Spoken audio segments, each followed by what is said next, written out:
Everyone, this is Marshika and welcome to Kridha की पाठशाला। So friends, आज जो टॉपिक हम डिस्कस करने वाले हैं वो इंग्लिश लिटरेचर का टॉपिक है एंड इस टॉपिक का पार्ट 1 ऑलरेडी चैनल पर आ चुका है। सो अगर आपने नहीं देखा है तो जाकर उसे देखिए। एंड आज हम उसका पार्ट 2 डिस्कस करेंगे, important literary figures during the 14th and 15th century. कुछ ऐसे इंपॉर्टेंट नाम जो कि 14th और 15th सेंचुरी में बहुत ही सिग्निफिकेंट माने गए हैं and examination point of view से भी इन नाम को बहुत इंपॉर्टेंट माना जाता है बिकॉज ये क्वेश्चंस आपके पीजीटी एग्जाम्स में पूछे जाते हैं। DSSS, NVS, KVS, net exam, जो भी इंग्लिश लिटरेचर से रिलेटेड एग्जाम है उनमें ये नाम आपको कहीं ना कहीं देखने को मिल ही जाएंगे।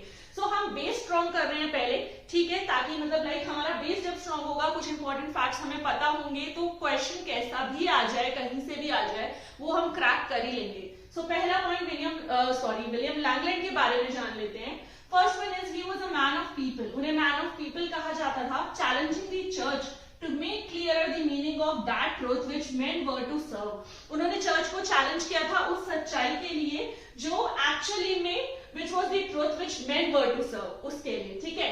His great work Piers the Plowman, ये नाम बहुत इंपॉर्टेंट है, कई बार एग्जाम में पूछा जा चुका है। उनका सबसे ग्रेट वर्क है Piers the Plowman, जो 1360 से लेकर 87 तक का है, इज एन एलिगोरी। और इसकी खास बात क्या है, ये एक एलिगोरी है, just like the Bunyan's the Pilgrim's Progress. Pilgrim Progress Bunyan का वर्क है, उन्हीं की तरह ये भी एक वर्क है। Arises out of a dream, एक ड्रीम से उठता है and takes the human soul, और ह्यूमन सोल की फॉर्म ले लेता है through the follies and vices of the life. Another most important point, because ये दोनों ही वर्क बहुत इंपॉर्टेंट है, चाहे आप पियर्स द प्लोवेन का नाम ले लो या पिलग्रिम्स प्रोग्रेस का नाम ले लो, दोनों ही वर्क इंग्लिश लिटरेचर के एग्जामिनेशन पॉइंट ऑफ व्यू से काफी इंपॉर्टेंट माने गए हैं। Next, in its final shape runs to upwards of 15,000 line. ये बहुत ही कॉमन पॉइंट है, कई बार एग्जाम में पूछा भी जा चुका है।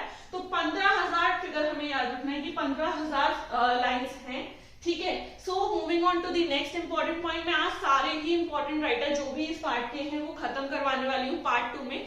थोड़े से ही बच्चे पार्ट 1 में बाकी कवर कर चुके थे। सो वीडियो को एंड तक देखना, कोई भी पॉइंट मिस मत करना, अपने नोट साथ साथ फॉर्म करते जाना, बिकॉज एंड मोमेंट पे डिटेल रिवीजन करने का टाइम किसी के पास भी नहीं होता है। सो आपके पास पॉइंटर्स फॉर्म में आपके नोट्स होने चाहिए जिन्हें आप फटाफट से रिवाइज कर लो और एग्जाम के लिए एकदम रेडी हो जाओ। तो अब देर ना करते हुए हम आगे बढ़ते हैं अगले पॉइंट की तरफ।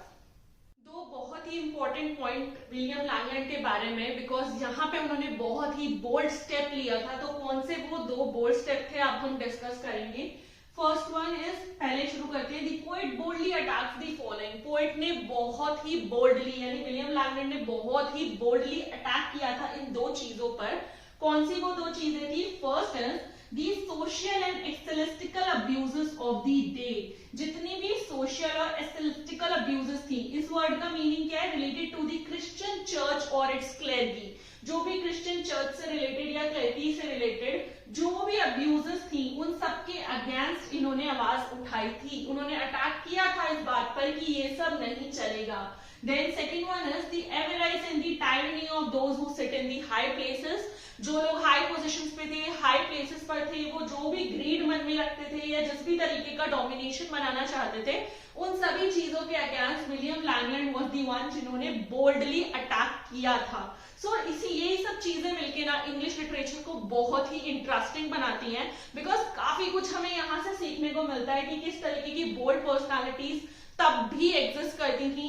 And most of the writers, poets, इन सबका सबसे इंपॉर्टेंट वेपन होता था इनका पेन। पेन क्यों? बिकॉज अपने वर्क्स के थ्रू ये काले सच को सामने लाते थे। लाइक जिस तरीके से अब तो हमारे पास बहुत सारे रिसोर्सेज हैं चीजों के खिलाफ आवाज उठाने के लिए, जो गलत चीजें हो रही है उनको सामने लाने के लिए, लेकिन उस टाइम पे शायद ये एक पेन भी एक बहुत इंपॉर्टेंट पार्ट रहा होगा, वेपन रहा होगा, बिकॉज उसके थ्रू ये सब लोग अपने वर्क्स के थ्रू बाहर लेकर आते थे इन सभी चीजों को, सभी इविल डीड्स जो हो रही होती थी। सो ये दो इंपॉर्टेंट पॉइंट्स बहुत ज्यादा ही आपको ध्यान में रखने की जरूरत है कि पोएट ने बोल्डली अटैक किया था इन दो चीजों को, इन दो चीजों के खिलाफ उन्होंने आवाज उठाई थी और बोला था कि ये नहीं चलेगा।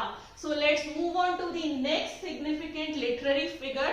विलियम लैंगलैंड से रिलेटेड जो भी नोट्स है प्रिपेयर कर लेना, नहीं तो इंस्टाग्राम पेज पर मिल जाएंगे, वहां से आप स्क्रीनशॉट में डाल दूंगी, आप कॉपी करके अपने नोट्स फॉर्म कर सकते हो। Jeffrey Chaucer. जेफरे चॉसर बहुत इंपॉर्टेंट है, बहुत सारे एग्जाम्स में पूछा जाता है। अगेन आई एम रिपीटिंग, वैसे तो जो भी राइटर्स में करा रही हूँ वो सारे ही बहुत इंपॉर्टेंट हैं, बट इनके बारे में तो क्या ही कहने। तो चलो इनके बारे में इतने सारे इंपॉर्टेंट पॉइंट्स हैं और आगे भी इनके इंपॉर्टेंट वर्क्स भी डिस्कस करने हैं। सो फटाफट स्टार्ट करते हैं। First one is he took birth in 1340 London. उनका बर्थ ईयर दिया हुआ है 1340 में उनका जन्म हुआ था। कहाँ हुआ था? लंदन में। Then known as the father of English poetry, इनको father of English poetry बोला जाता है। ये क्वेश्चन बहुत बारी पूछा जाता है कि father of poetry किसे बोला जाता है, तो उसका आंसर है Geoffrey Chaucer. So he is known as the father of English poetry as well as known as the morning star of Renaissance। इतना ही नहीं, फादर ऑफ पोएट्री तो इन्हें बोलते ही बोलते हैं, साथ ही साथ इनको रेनेसा का मॉर्निंग स्टार बोला जाता है, morning star of Renaissance. Okay, then he is called as the prince of plagiarist and the father of English novel। साथ में इनको प्रिंस ऑफ प्लेजरिस्ट भी बोला जाता है और उसी के साथ साथ इनको फादर ऑफ इंग्लिश नॉवल भी बोला जाता है। तो कंफ्यूज मत होना, इसीलिए मैंने बोला एक शॉर्ट नोट्स बनाओ जिसमें लिस्ट, यहाँ पे हेडिंग डालो जेफरी चॉसर और ये पॉइंट्स आपको पता होने चाहिए कि इनको क्या क्या बोलते हैं। Father of English poetry, morning star of Renaissance, then prince of plagiarist and last father of English novel. ये सभी जेफरी चॉसर के लिए टर्म्स यूज की जाती हैं। Then he claims to be the first great national poet of England। he claims to be the first great national poet of England। England का national poet, great national poet. Then famous as one of the main words 3 और 4 story tellers. जो 3 से 4 word famous story tellers हैं उनमें से एक Jeffrey Chaucer भी है। सो चॉसर के बारे में बहुत ही इंपॉर्टेंट पॉइंट्स हैं ये सारे। अभी मैं आपको उनके इंपॉर्टेंट वर्क्स के बारे में बताने वाली हूँ, वो भी नोट कर लीजिएगा, बहुत ही इंपॉर्टेंट है। और ये सारा मटेरियल आपको मेरे इंस्टाग्राम पेज पे मिल जाएगा, so need not to worry